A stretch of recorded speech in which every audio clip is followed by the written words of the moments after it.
Greetings and bienvenue, midnight crew. Thank you for returning to this broadcast, and welcome to new viewers joining us for the first time. If you like a video, then feel free to subscribe. Okay. I have been dying to tell this but never got the opportunity. Threads die on me, I guess. It's a bit lengthy, sorry in advance. Be in high school. I'm the weird kid with no friends and always sitting in the back. Make friends with another weird kid. Start hanging out, become friends with his little sister as well. Boy is same age as me, fucking tall and slender like a twig. Sister is 2 years younger, she's taller than me and slender as her brother. I spent almost all the nights at their house, eventually we became very close. Friends live on the first floor of a 2-story house that is separated from the other floor and made like 2 different apartments. On the second floor live their grandparents, a sweet old couple that have been living on that place since they were young. They lived on the second floor alone, their daughter being the siblings' mother lived downstairs. Everything is okay with the pair of siblings. The brother is creepy sometimes and the sister is just your typical wannabe teenager. We share a common hobby, which is an obsession with the paranormal, ghosts and everything, X-related. We didn't know shit about 4chan at the time. We like to sit outside when it is hot and share our paranormal encounters or scary stories we know.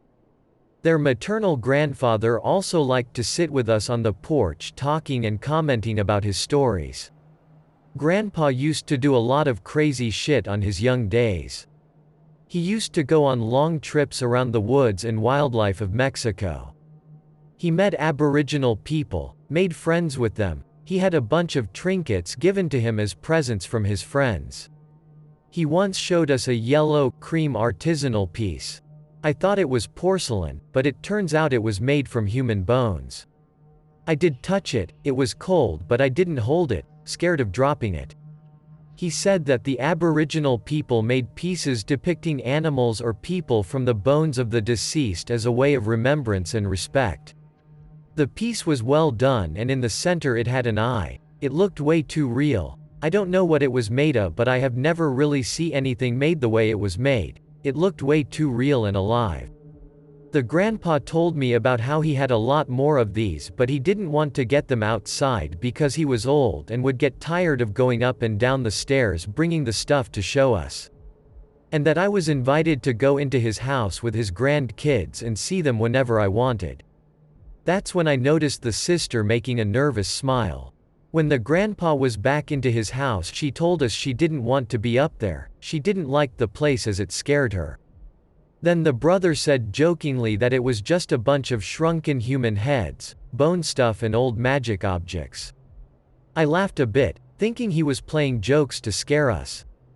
The sister stared at me and said angrily, "But it's true, but that's not what makes it creepy." Then they told me about how their grandpa had a protector. Grandpa said it was an angel, but everyone in the family saw it once and didn't think so. The protector supposedly would be at all times with him. At night we can hear Grandpa's footsteps going to the bathroom. Then Grandma's steps following him. Grandma didn't like being alone in their room. And behind them another pair of footsteps, but those don't sound all right. My aunt said that she once saw it when they were staying at their house. The thing is taller than a person and it wears a black cloak and a hat. At this point I can't believe them because the hat part is ridiculous, so I laugh it off and their mother calls us for dinner. As the sister goes in before us, the brother pulls me aside and tells me, "You know, Grandpa says I'm going to inherit his part of the house when he dies. But I doubt he will die one day. He told me when I was little that he had sold his soul to the devil and I thought it was a joke. I asked him again recently and he just stared at me silently." I gulp and just nod. It felt awkward for an instant. My friend looked way too serious to be joking. We got inside and their mother talked to us about the thing once more since the sister told her they were telling me about it, and that was it after that night. Time passes by and we bond strongly. I'm almost spending all my days with them after school and come back home at night and go around with them all the time. At this point it's obvious the old bro is always babysitting young sis. So whenever we have a chance we snuck out to hang out by ourselves, we become best bros. I became his confidant, mine as well. And it helps that he scared away the rest of my friends. He's possessive and hates hearing me talking about other friends. I descended slowly into depression, not noticing the signals of whatever was happening. One day I was getting ready for school, classes started at noon. Had to be told, my room is at the end part of my house and before it was a room that we use for storage, so every morning I get changed there. It has no windows and is always dark inside. I like the soothing vibe of the darkness this part of my house has, so I get changed here frequently. As I'm getting changed I hear the door creak. At this moment I feel angry since I think it's my grandpa. We live together and he always opens the door without knocking. Also, I'm 100% sure the door was locked when I started changing clothes. And that's when I see it. And fuck it and fuck everything, but this shit didn't have a hat. Instead it had a fucking weird elongated head. Skin and body as dark as that Vanta black shit. It looked like it sucked the light itself.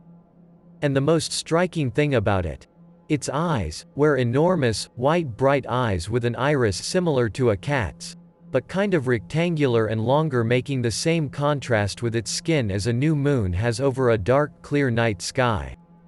It was fixated on me, smiling, but it didn't look happy. It felt malign. It was sitting on an old dresser, his long legs folded under his body, long arms comfortably at the sides of himself. It didn't move at first, it just stared. I felt cold and hot at the same time, sweat running down my forehead. And that's when the thing got closer to my face, without breaking eye contact. I was far enough away from the dresser and this thing managed to get into my face just by leaning forward. And then it opened its mouth. I saw a full circle of canines form on this thing's face. And it screeched. It sounded guttural and monstrous, and as if the thing had two sets of vocal cords. I froze still in what felt like an hour. I'm now surprised I didn't pee myself. Then the thing fled out my room like a shadow through the crack of the partially open door. I stayed there, feeling warm on my face and nauseous. I went to the bathroom and looked myself at the mirror, not knowing if that fucking thing was real or not. Then I threw up a little. I had a mild eating disorder, so all that came out was acid juices. My grandpa came looking for me, and when he touched my arm I screamed. He seemed fairly angry and asked me what the hell was going out. I looked again at the mirror. I looked like shit, pale and scared shitless. My grandma didn't want to let me go to school because she heard me throwing up, but we had an exam and I'm a nerd, so I told her that I was okay and would go to school anyway. I just didn't want to be on my room for that day, or in that part of the house for all it matters. As I got into school I had the misfortune to be an early fucker. No one of my schoolmates or friends. I would still snuck around to hang with the ones that didn't care for the obsessive old bro. Almost all the lights were turned off and the corridor I had to walk through to get to my classroom was completely dark. And I swear I could see by the side of my eye that the thing was behind me. I could see its reflection on the glass doors. And then I almost scream again when I feel someone tapping on my back. It was an old bro. And he looked mad because I yelled at him. Despite how psycho he is, we were good friends back then, so I stuttered to him about what had happened that day before school. And he got pale as a sheet. He then goes about how I shouldn't worry and that he was going to help me with whatever he could, but never mentioned telling his grandpa. That day I went back to my house. I stopped going to the siblings' house for a while until one weekend they asked me to go out with them and I agreed. I don't have much recollection of the days prior to this one, but I was basically a walking mess and I couldn't sleep well. I swear I felt the thing sitting at the base of my bed and I felt its piercing eyes looking at me one night. But well, I decided that I should go out with them, talk about the thing with his mom and grandpa, but I was actually scared and ashamed that I was seeing things and they would laugh at me.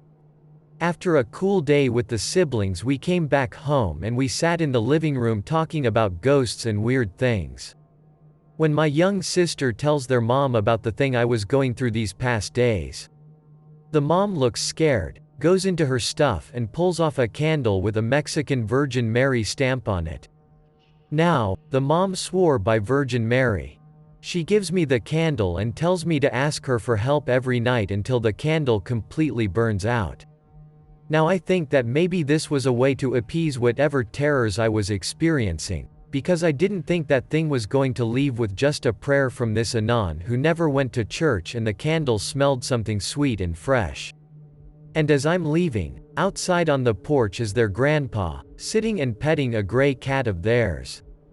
The siblings went inside because their grandpa asked them to go fetch something for him.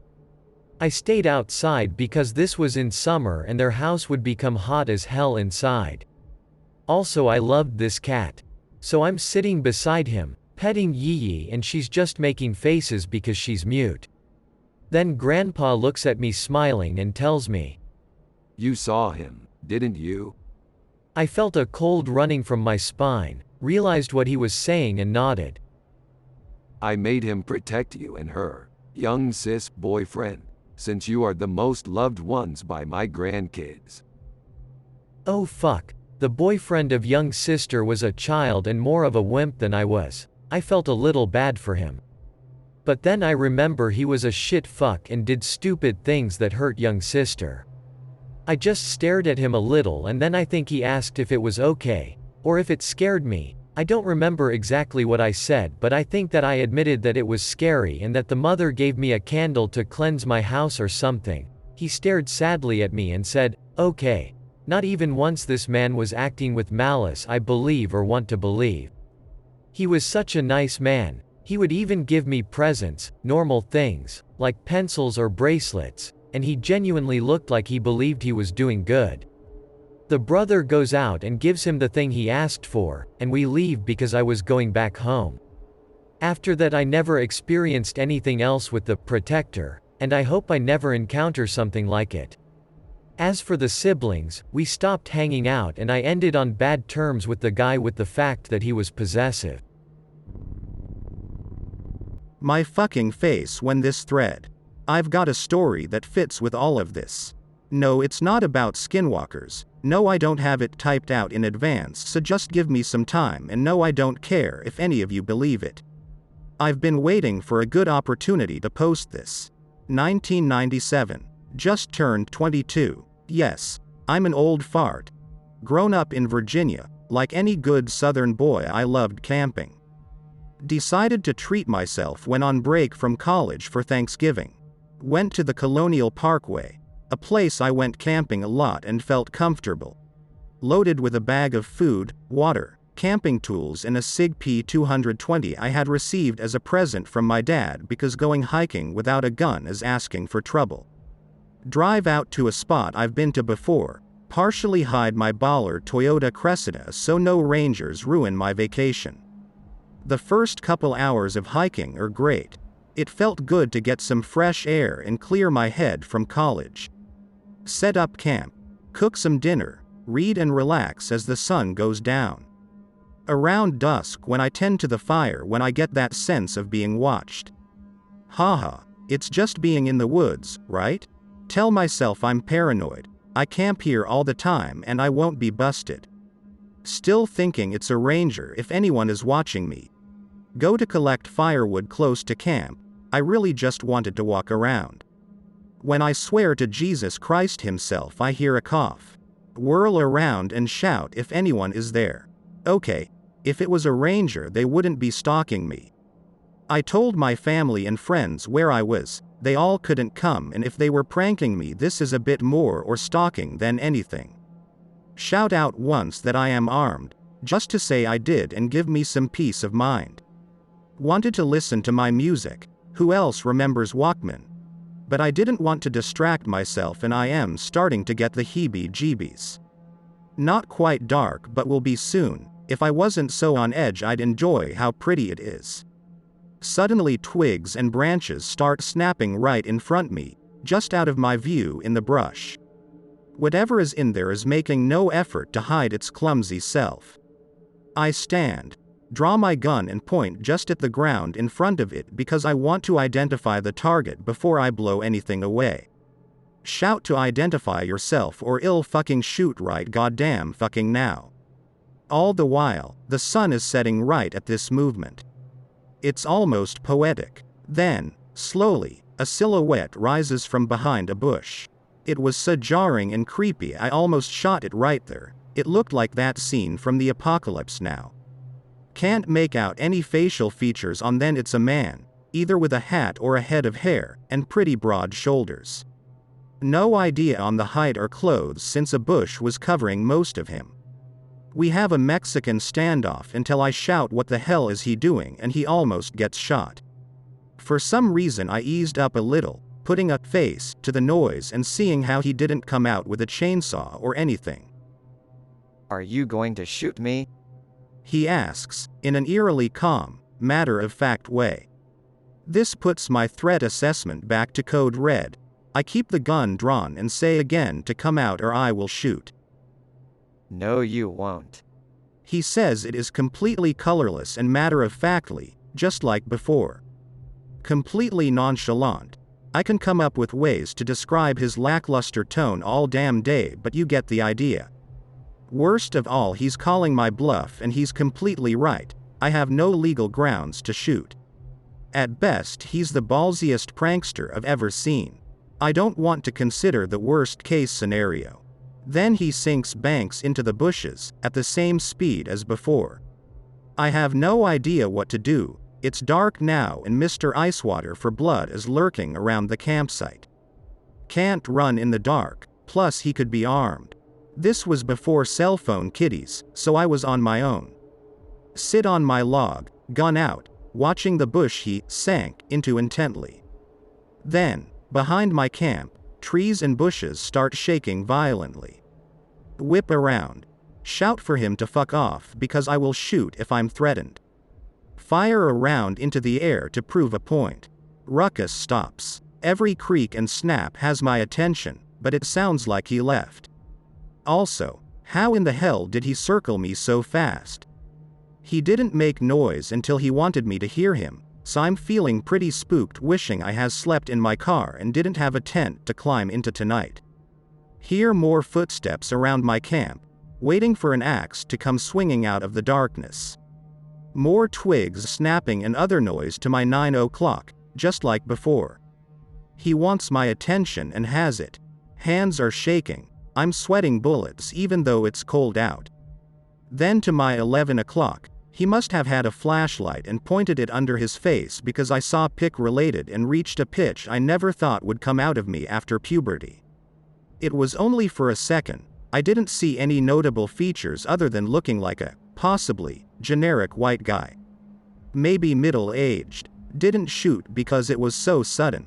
Also, trigger discipline is important. Fuck this, retreat into my tent. But if he is armed, he might have the drop on my ass. Decide the smartest move is to lay prone, facing the entrance. It's really amazing what adrenaline can do because fear mixed with beef jerky kept me up for most of the night, shaking like I was having a seizure. Here's some more movement around my tent, but I don't think he ever left the tree line. Up all night, waiting for a machete to spit the tent and my anus wide open.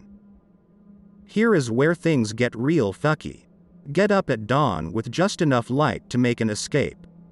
Check and clear my immediate surroundings. I ain't going into those woods though. Gather up all my important stuff in the fastest record of camping and power walk to my car. Find it. The tires are fucking slashed. Freak out all over again. Adrenaline hits me like a stepfather. Fight or flight. Flight, I choose you.